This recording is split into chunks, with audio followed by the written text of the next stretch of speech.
Hello everyone, कैसे हो आप सब। मैं आशा करती हूँ आप सभी ठीक होंगे।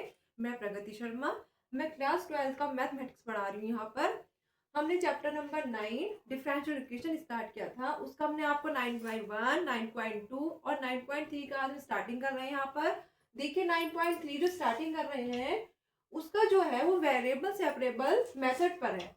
ठीक है, इसका मतलब ये होता है कि यहाँ पर हमें वाई और एक्स की वैल्यू को निकालना होता है। ठीक है, ओके। अच्छा बताइए, हमने आपको 9.1 सिखाई थी।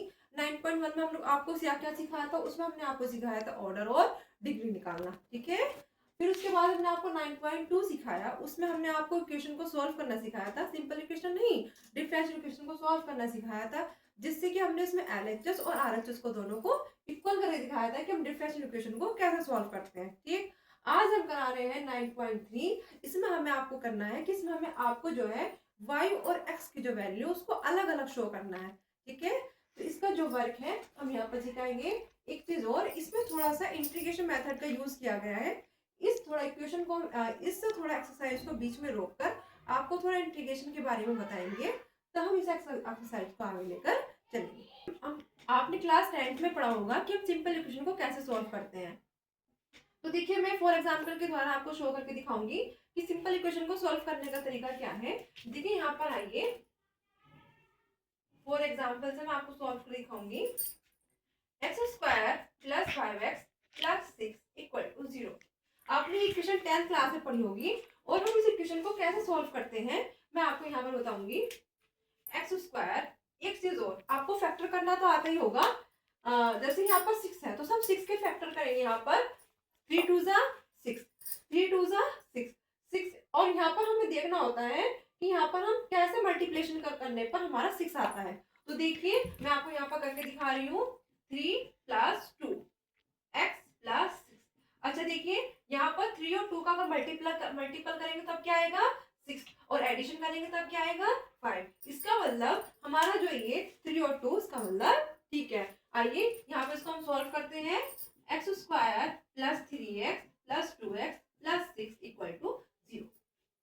हम क्या कर रहे हैं, ये हमारी सिंपल इक्वेशन है, डिफरेंशियल इक्वेशन नहीं है। कैसी इक्वेशन है, सिंपल। हम इस सिंपल इक्वेशन को आपको सॉल्व करके दिखा रहे हैं। यहाँ पर हम आपको x की वैल्यू निकालेंगे। देखिए यहाँ से x common, x plus 3 plus यहाँ से देखिए 2 के टेबल में 6 कितनी बार आता है 3 टाइम्स। तो देखिए 2 यहाँ से कॉमन निकालिए, x plus 3 equal to 0। x plus 3 यहाँ से कॉमन, x प्लस 2। तो यहाँ पर हमारे कितने फैक्टर आएंगे 2 फैक्टर का पता कैसे चलता है, यहाँ पर 2 फैक्टर आने हैं। इसकी हम हाईएस्ट पावर देखते हैं। यहाँ x की हाईएस्ट पावर कितनी है 2। इसका मतलब हमारे फैक्टर कितना आ रहे हैं यहाँ पर 2। एक फैक्टर, सेकंड फैक्टर। ठीक है, तो चलिए if x plus 3 equal to 0, x equal to minus 3। Next if x plus 2 equal to 0, x equal to minus 2। देखिए यहाँ पर 2 फैक्टर आए हैं। इसको हम क्या बोल सकते हैं, एक को बोल सकते हैं अल्फा और दूसरे को बोल सकते हैं beta. Alpha equal to -3, beta equal to -2। ऐसे ही अल्फा और बीटा, इसको हम बोलते हैं रूट्स। इंग्लिश में क्या बोलते हैं इसको हम, रूट्स। अल्फा और बीटा, एक अल्फा की वैल्यू -3 है और बीटा की वैल्यू -2 है। देखिए आपने 10th क्लास में से इक्वेशन पढ़ी होगी। ये क्लास 10th की इक्वेशन है। देखिए x square minus alpha plus beta, x square minus alpha plus beta x plus alpha into beta equal to 0। तो इसमें हमारे 2 रूट्स हैं, एक अल्फा और बीटा। तो हम यहाँ पर 2 वैल्यू निकाल देते हैं, अल्फा और बीटा। ठीक है, एक और चीज हमें यहाँ बताना था, एक बताना था एक्सप्लिट। एक्सप्लिट होता है स्पष्ट और एक होता है इम्प्लिट। इम्प्लिट होता है अस्पष्ट। तो देखिए एक्सप्लिसिट का मतलब होता है जो हम y और x को अलग कर सकते हैं, और इम्प्लिसिट का मतलब होता है जो x और y बनते हैं उसको हम अलग नहीं कर सकते हैं। ठीक है, चलिए अब मैं आपको क्वेश्चन के बारे में, इस एक्सरसाइज के बारे में सिखाती हूँ। देखिए यहाँ पर हम आपको वेरिएबल और सेपरेबल मेथड के द्वारा हम आपको सॉल्व करना सिखाएंगे इक्वेशन को। तो वेरिएबल सेपरेबल मेथड होता क्या है, ये होता है कि y और x की जो वैल्यू है उनको हमें अलग अलग शो करना होता है। y की वैल्यू को हमें अलग शो करना है और x की वैल्यू को अलग शो करना है। मैं आपको एग्जांपल के थ्रू करके दिखाऊंगी। देखिए यहाँ पर सबसे पहले क्वेश्चन नंबर 1 है, इससे पहले ऊपर पढ़ लीजिए, for each of the differential equation in exercise 1 to 10 find the general equation of solution. हमें क्या करना है, इसका जनरल सॉल्यूशन बताना है। dy upon dx is equal to 1 minus cos x upon 1 plus cos x। तो हमारा एक क्वेश्चन ये है। अब इस क्वेश्चन को करने के लिए हमें क्या करना है, इंटीग्रेशन का यूज करना है। और इंटीग्रेशन के बारे में थोड़ा सा बताऊंगी। इंटीग्रेशन इससे पहले अभी मैंने आपको सिखाया नहीं है, लेकिन थोड़ा सा मैं आपको इस इंटीग्रेशन के बारे में हिंट देना चाहूंगी।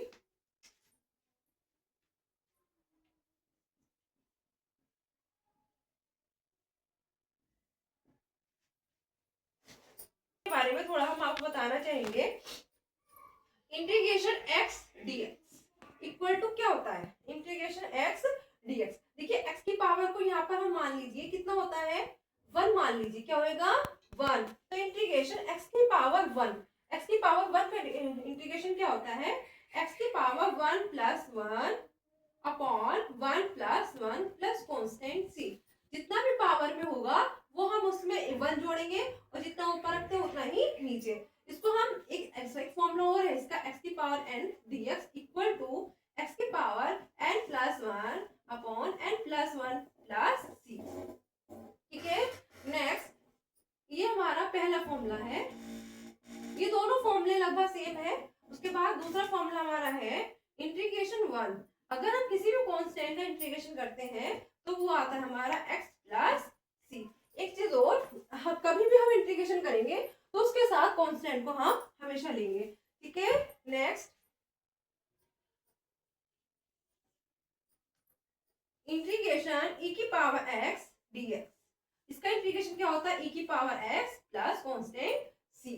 ठीक है, formula number 4, cos x dx equal to, इसका cos x का इंटीग्रेशन क्या होगा बताइए, cos x का इंटीग्रेशन क्या होगा, sin x plus c। Next formula number 5, cos x का यहाँ पर लिखेंगे sin x dx equal to, sin x का क्या होगा माइनस के cos x। ध्यान रखना यहाँ पर क्या होगा, cos के साथ माइनस आएगा, cos के साथ माइनस, cos के साथ minus. Next formula number 6, integration sec square x dx equal to tan x plus c। ठीक है, next 7 formula cosec square x dx equal to cot x plus c। देखिए जैसे जैसे क्वेश्चन बीच में आते रहेंगे हम आपको इसका इंटीग्रेशन बीच में बताते रहेंगे। और कुछ हमें कुछ फॉर्मूले और बताने हैं। देखिए यहाँ पर नोट डाउन कर लीजिए, sine square theta plus cos square theta equal to 1। ये हमारा ट्रिग्नोमेट्री फॉर्मूला है जो कि इसमें यूज होएगा। ठीक है, नेक्स्ट इसमें ही हमारे 3 फॉर्मूले बन जाते हैं। देखिए sine square theta equal to 1 minus cos square theta. अब कोस को यहीं पर रखे रहने दीजिए, cos square theta equal to 1 minus sine square theta. ठीक, एक फॉर्मूला और बता देती हूँ इसका मैं आपको। Formula number 1, formula number 2, sine 2 theta equal to 2 sine theta into cos theta. ठीक है, नोट डाउन। चलिए क्वेश्चन नंबर 1 स्टार्ट करते हैं। Integration on both side. हम इसका इंटीग्रेशन करेंगे दोनों तरफ। तो इंटीग्रेशन कैसे करते हैं, dy dx equal to integration 1 minus cos x upon 1 plus cos x dx। चलिए इसका जो इंटीग्रेशन होगा, हम x के रिस्पेक्ट में कर रहे हैं तो यहाँ पर क्या आएगा हमारा y। क्या आएगा y। चलिए इसको सॉल्व करते हैं। 1 माइनस, अच्छा देखिए एक फॉर्मूला है, इसको देख लीजिए यहाँ पर, इसका भी नोट डाउन कर लीजिए। इसका मैं आपको कुछ फॉर्मूला बताती हूँ जो कि सॉल्व करने के लिए है। आइए, cos 2 theta equal to 2 cos square theta minus 1। इसका पहला फॉर्मूला है ये। नेक्स्ट दूसरा फॉर्मूला है इसी का 1 माइनस 2 साइन स्क्वायर थीटा। ठीक है, चलिए इसका वैसे फॉर्मूला और होता है, बता देती हूँ मैं, cos square theta minus sine square theta. ये cos 2 थीटा का फॉर्मूला होता है। ठीक है, तो ये 3 फॉर्मूले cos 2 थीटा के होते हैं जो कि हम इनका यूज यहाँ पर करेंगे। चलिए कीजिएगा। एक चीज और ध्यान रखना, जैसे यहाँ पर 2 थीटा होता है तो उसका हाफ होता है थीटा, ठीक है, उसका हाफ होता है थीटा। तो देखिए 1 माइनस कोस एक्स, इसको आप एक्स पढ़िए, एक्स का हाफ क्या होगा एक्स बाई 2, तो 2 cos square x by 2 minus 1। Next देखिए यहाँ पर जब कोस एक्स के सामने माइनस आता है तब हम साइन का फॉर्मूला लगाएंगे, और जब प्लस आता है तब का फॉर्मूला लगाएंगे कोस का। तो लगाइए 1 माइनस 2 साइन स्क्वायर, देखिए एक्स का हाफ एक्स बाई 2, ठीक है। ऐसे ही यहाँ पर रखिए 1 प्लस कोस एक्स पॉजिटिव है इसलिए कोस का फॉर्मूला लगेगा 2 cos square x by 2 minus 1 dx, ठीक है। चलिए तो इंटीग्रेशन 1 माइनस, देखिए यहाँ ब्रैकेट लगाए, इसको ओपन करेंगे तो उसके साइन चेंज होंगे, 1 minus 1 plus 2 sine square x by 2 upon, ये पॉजिटिव ऐसे रहेगा 1 plus 2 cos square x by 2 minus 1 dx। देखिए 1 से 1 कैंसिल, इस 1 से ये 1 कैंसिल, 2 से 2 कैंसिल, तो y equal to integration sine upon cos कितना होगा tan square x by 2 dx, ठीक है। अभी हमने आपको बताया था कि tan x का इंटीग्रेशन क्या होता है, tan x का इंटीग्रेशन क्या होता था बताइए, क्या होता है tan x का इंटीग्रेशन, tan स्क्वायर x का इंटीग्रेशन क्या होता है, बताया था आपको, नहीं बताया तो कोई बात नहीं, आप इसका एक फॉर्मूला लगा लीजिए। फॉर्मूला होता है, फॉर्मूला लिख लीजिए इसका, नोट करके लिखवा देती हूँ, नोट 1 प्लस tan square x equal to, यहाँ कर लीजिए नोट 1 प्लस tan square x equal to sec square x. हमें वैल्यू किसकी चाहिए, tan स्क्वायर एक्स की, तब इसको क्या बोलेंगे sec स्क्वायर एक्स माइनस 1। तो ऐसे ही आपको tan स्क्वायर एक्स बाई 2 के, इसको हम क्या कंसिडर करेंगे x, तो इसको क्या लिख सकते हैं sec square x by 2 minus 1 dx। तो sec स्क्वायर एक्स का इंटीग्रेशन बताया था आपको, क्या होता है बताइए tan x, देखिए इसको क्या कंसिडर किया हमने x का मतलब x बाई 2, जितना है इसका कोफिशिएंट बताइए x बाई 2, कोफिशिएंट कितना है 1 बाई 2, जितना यहाँ पर होता है उसको हम नीचे लिखते हैं 1 बाई 2, ठीक है, माइनस 1 का इंटीग्रेशन क्या होता है x प्लस कांस्टेंट c, तो y इक्वल टू ये 2 ऊपर जाएगा 2 tan x by 2 minus x plus c।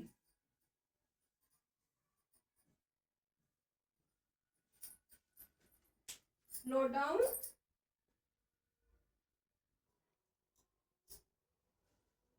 आज के लिए इतना ही, इसका सेकंड क्वेश्चन हम कल कराएंगे। और हमने कल आपको बताया था कि 9.2 हमने आपको कंप्लीट कराई थी, उसके कुछ क्वेश्चन आपने आपको दिए थे। अगर कोई क्वेश्चन आपको, हमें ऐसा लगता है प्रॉब्लम फुल है, तो हम आप हमें बताइए, उसका हम सॉल्यूशन आपको यहाँ पर कराएंगे। और कोई भी दिक्कत है या फिर कोई भी इसका जो क्वेश्चन है आज क्वेश्चन नंबर 2, हम इसको कल कराएंगे। अच्छा, अब आपको होली की हार्दिक शुभकामनाएं। हम आज 2 दिन इस क्लास को ऑफ रखेंगे, 2 दिन के बाद हम इस क्वेश्चन को कराएंगे। अच्छा, थैंक यू।